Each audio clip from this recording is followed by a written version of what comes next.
कि सच्चिदानंद रूप आए, कि मैं उस सच्चिदानंद भगवान श्री कृष्ण जी को मैं नमन करता हूं, मैं उनको प्रणाम करता हूं, जिनके द्वारा उत्पत्ति, स्थिति और विनाश के कारण हेतु हैं। स्वयं नहीं है, देखिए आप शब्दों पे आएंगे, भगवान स्वयं कुछ नहीं करते, भगवान हेतु, भगवान कारण बनते हैं, अर्थात वो हम आप जैसे के द्वारा होता है। और जो जगत के जो उत्पत्ति, स्थिति और विनाश के कारण है, जो हमारे 3 पापों का, इसमें लिखा गया एक शब्द है पाप त्रय विनाशाय, 3 शब्दों का समुच्चय है ये वेद व्यास जी ने प्रार्थना लिखी। सबसे पहला श्रीमद् भागवत जी का पहला ही श्लोक यही है कि व्यक्ति के जीवन के हम जीवन में 3 प्रकार के ही तापों से त्रस्त रहते हैं। एक आध्यात्मिक होता है, एक आपका आदि भौतिक और आदि दैविक होता है, और आध्यात्मिक, 3 तापों से हम त्रस्त रहते हैं। और इन सब का निवारण कौन करे? सच्चिदानंद रूप है। अब भगवान बता, भगवान जी ने अपने बारे में कहीं लिखा, वो उसने लिखा हम आप लोगों के लिए वेद व्यास ने ये कथा लिखी है और हमें ही इसके बारे में, और हम इसके बारे में बिल्कुल अनभिज्ञ हैं। और ये वास्तव में जो ये पुस्तक है श्रीमद् भागवत जी साक्षात भगवान जी का स्वरूप है, वो हम आपके लिए है। अर्थात अगर हम इसको पढ़ ले तो हमें जीवन में कोई भी आध्यात्मिक या आदि दैविक या आदि भौतिक कोई दुख हो नहीं सकता।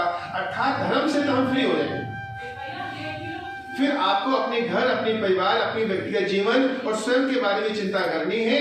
भगवान के बारे में तो आपका जो व्यवस्था है और जो डिपार्टमेंट है वो आप बहुत अच्छे हो गए, इसलिए आप जितने डरते हैं, घबराते हैं भगवान जी के बारे में, उतना आपको डर भय करने की आवश्यकता ही नहीं है।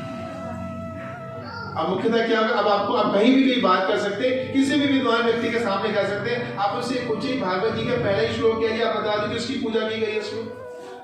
तो सबसे पहले भगवान जी ने हमारी पूजा की है कि हम आप सबकी पूजा भगवान ने करी, कि हमारे जो 3 पाप हैं, जो 3 पाप है, उसका विनाश करने के लिए मैं भगवान जी को वेद व्यास जी कह रहा कि हमारे आपके जो पाप है उनको मैं उनको नमन करता हूँ। जो सच्चिदानंद रूप है कि भगवान है, जो सृष्टि की उत्पत्ति और स्थिति और विनाश के जो कारक है, उनसे प्रार्थना करता हूँ जो हमारे आपके जो 3 पाप है उसका वो अंत कर दे।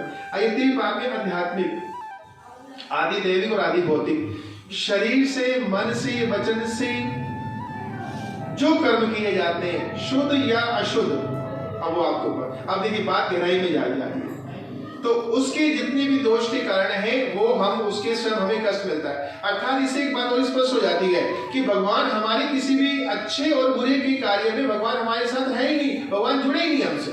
हम ऐसे भगवान जी को मतलब हम भगवान को दोषारोपण करते रहते हैं।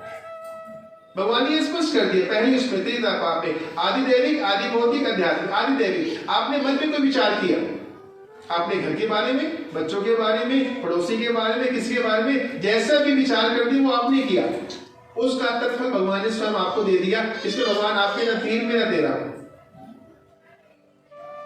अब आदि भौतिक और आध्यात्मिक, अच्छा आपने वाणी से बोल दिया किसी को अपशब्द, मैं आपको यहाँ से मैं अच्छी बातें आपको बता रहा हूँ, आपको अच्छा लग रहा है, आपको लग रहा है ठीक है, पंडित जी कह रहे हैं अच्छी बात है, तो भगवान की बात करें तो अच्छी करेंगे। अब मैं यहीं से आपका अपशब्द कहने शुरू कर दूं, आप एक बात सुनेंगे तो थोड़ा सा कोई नहीं, पंडित जी बोले कोई नहीं, गलती होगी और मुख से निकल गया। दूसरी बात सोचिए पंडित जान के बोले जा रहे हैं। तीसरी बात में आप स्पष्ट क्या होगा, आप खड़े हो जाएंगे, हम आपकी बात नहीं सुनते, हम आपकी बात ऐसे सुनने के थोड़ी आए हैं। अब इसका क्या हुआ है, यानी कि मुख से पहले आपने सिर्फ चिंतन किया है तो उसका फल आपको स्वयं मिलता है, अर्थात इसमें भगवान का कोई रोल नहीं है। दूसरी बात होगी आपने वाणी से बोल दिया।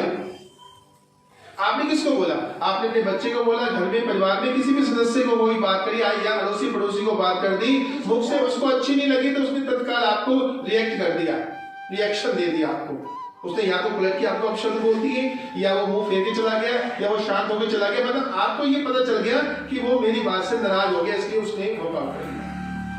अर्थात मान से कुछ सोचने से और बोलने से। तीसरा जो हो गया, जो आध्यात्मिक, जो आपने कर्म कर दिया, आपने क्या कर्म कर दिया? आपने कर्म कर दिया, आप घर से चल के आगे वहां चलते हैं पंडित जी के यहाँ पर, आपको कथा गले भागवत जी कथा गले चलते वहां कुछ लोग देखते, बड़ी सारी कथाएं सुनी है, सबकी सुनिए, आज इनकी भी सुन के देंगे, टीवी बहुत सारी सुनिए, ये क्या बताते हैं हमें, कोई नई बात हमें क्या बता देंगे। चलो आपने क्या किया, ये एफर्ट्स किया, आपने कर्म कर दिया और कर्म का प्रतिफल क्या मिला? आपने यहाँ पर आकर देख लिया, अच्छा व्यवस्था ठीक ठाक है, थोड़ा सा लगा रखा है, ठीक है, अच्छा ही होगा। तो क्या हुआ, उसका प्रतिफल भी आपको मिल गया। कुछ को अच्छा सा लगा, कुछ तो मीडियम से लगा, कुछ लगा, ठीक है हो गया, तो आ गए हैं तो लाल पत्थर टेक ही दीजिए। क्या रहा, ये आपने जैसा कर्म किया वैसा फल मिल गया। इसका